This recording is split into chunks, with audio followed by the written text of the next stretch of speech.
এই রেসিপিটা দেখার পর আমার শুধুই মনে হচ্ছিল কখন বানিয়ে খাবো ডালের বড়ার টক। হ্যালো এভরিওয়ান, আসসালামু আলাইকুম। একবার খাওয়ার পর মনে হচ্ছে এই নাস্তাটা প্রতিদিন বানিয়ে খাই। বিকেলের জন্য বেস্ট একটা নাস্তার রেসিপি, ছোট থেকে বড় সবাই অনেক বেশি পছন্দ করবে।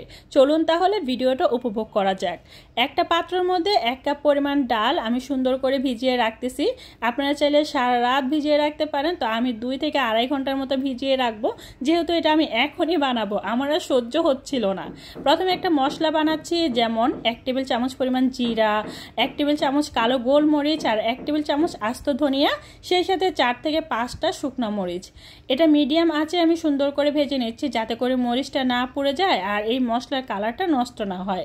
এবার যেটা করব, শুকনো পাটার মধ্যে এগুলো সুন্দর করে মিহি করে বেটে নিব।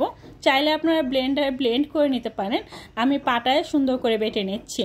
এরপর যেটা করবো, এটা একটা পাত্রের মধ্যে তুলে নিচ্ছি আর এই পাটায় আমি ডালগুলো বেটে নেব। আমি যে ডালগুলো ভিজাইছিলাম ওইখান থেকে 4 ভাগের 3 ভাগ আমি বাটবো আর 1 ভাগ আমি এক সাইড করে রেখে দিচ্ছি। এবার আমি এই যে বাকি যে ডালগুলো সেগুলো আমি পাটার মধ্যে নিয়ে মিহি করে বাটবো। নর্মালি ডালের বড়া যেভাবে বানায় বা যেভাবে আমরা মিহি করি ঠিক ওইভাবেই বাটবো। খুব বেশি একটা মিহি করলে কিন্তু ডালের বড়া খেতে ভালো লাগে না। ফাইনালি আমার বাটাবাটির কাজ শেষ। প্রথমত আমি টক বানিয়ে নিব। একটা শুকনো মরিচ নিয়ে লবণ দিয়ে সুন্দর করে কচলে নিচ্ছি, সেই সাথে কিছুটা তেঁতুল নিয়েছি। এবার আমি দিয়ে দিচ্ছি ওই যে ভাজা যে মশলাটা তৈরি করছিলাম ওইটা, আর দিয়েছি কিছুটা ধনিয়া পাতা কুচি। এবার খুব ভালোভাবে মেখে নিচ্ছি আর দিয়ে দিচ্ছি পরিমাণ মতো পানি। আপনারা কিন্তু চাইলে এখানে চিনি ব্যবহার করতে পারেন, বাট আমি একটু চটপটা খেতে পছন্দ করি, তাই চিনিটা দিচ্ছি না। আর লবণটা টেস্ট করে নেবেন। আর ফাইনালি এই টকটার জন্যই কিন্তু এই ডালের বড়ার টকটা একদম পারফেক্ট হয়। তো এটা আমি সুন্দর করে বানিয়ে নিয়েছি। এবার আমি এটা এক সাইডে রেখে দিব। এরপর আমি যেটা করব, ওই যে ডালের বড়ার মধ্যে দিয়ে দিচ্ছি পেঁয়াজ কুচি, কাঁচামরিচ কুচি, ধনিয়া পাতা কুচি, সেই সাথে দিয়ে দিচ্ছি কিছুটা চালের গুঁড়া, চাইলে আপনারা বেসনও দিতে পারেন।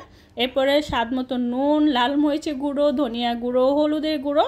তো সব কিছু দিয়ে একটু আদা রসুন পেস্ট দিয়ে দিচ্ছি। আর যে মশলাটা বানাইছিলাম ওইখান থেকে 1 টেবিল বা 1.5 টেবিল চামচ পরিমাণ দিয়ে দিচ্ছি। আপনারা আপনাদের পরিমাণ অনুযায়ী দেওয়ার চেষ্টা করবেন। এবার সব কিছু খুব ভালোভাবে মাখিয়ে নিচ্ছি। মাখামাখির কাজটা কিন্তু একটু ভালোভাবেই করতে হবে, যেহেতু ডালের বড়া যত ভালো করে মাখাবেন ততই ভালো হবে। এবার আমি যেটা করব, একটা ফ্রাই প্যানে পরিমাণ মতো তেল দিয়ে এক এক করে এইভাবে গোল গোল করে বড়াগুলো দিয়ে দিচ্ছি। প্রথমত কিন্তু এগুলো একটু গোল করেই দিতে হবে আর 3 থেকে 4 মিনিটের মতো ভেজে নিতে হবে। খুব বেশি একটা ভাজা যাবে না, যেহেতু এটা খুব টেস্টি একটা খাবার, একটু কষ্ট তো অবশ্যই করতে হবে। তো এবার আমি এইগুলো একটু এপিট ওপিট করে ভেজে তুলে নিচ্ছি। দেখতেই পাচ্ছেন এটা কীরকম ভাজা হবে। আমি সবগুলো এক এক করে ঠিক এইভাবে ভেজে নিব। তো এই যে আমি যেগুলো ভেজেছিলাম সেগুলো এক এক করে একটা পাত্রের মধ্যে তুলে নিচ্ছি আর বাকি যেগুলো আছে সেগুলো আমি এক এক করে দিয়ে দিচ্ছি। এগুলো যখন একটু ঠান্ডা হবে, প্রায় 10 মিনিটের মতো একটু রেখে দিবেন। ঠান্ডা হলে তারপরে এইভাবে চেপে দিতে পারেন বা হাতের সাহায্যে একটু চ্যাপটে করে দিলেই সুন্দর করে সফট হয়ে যাবে। আর যেহেতু এগুলো নরম, তো এরকম করাটা খুব বেশি একটা কঠিন কাজ না। আর এভাবে করলে হয় কি, অনেকটা পাতলা হয় এই ডালের বড়াটা। আর এইভাবে করে আমি প্রায় 2 থেকে 3টা আপনাদের সাথে একটু শেয়ার করতেছি, করে দেখাচ্ছি আর কি। তো এই যে ফাইনালি আমি সবগুলো এইভাবে করে নিচ্ছি। আবার যেই তেলের মধ্যে এই বড়াগুলো ভেজেছিলাম সেই তেলের মধ্যে আবারও এগুলো সুন্দর করে ফ্রাই করে নিচ্ছি। একটু ডিপ ফ্রাই করে নিচ্ছি। আর 2 বার করে ভাজার কারণে না এই ডালের বড়াগুলো এতটাই মোচমোচে হয়েছে কি আর বলবো, যখন বাসায় বানাইবেন তখনই বুঝতে পারবেন। পিয়া আপু যখনই এই রেসিপিটা শেয়ার করছে, বিশ্বাস করেন আমি প্রায় 3 থেকে 4 বার দেখছি। ভিডিওটা দেখার পর আমার শুধুই মনে হচ্ছিল কখন আমি রেসিপিটা তৈরি করব আর কখন খাবো।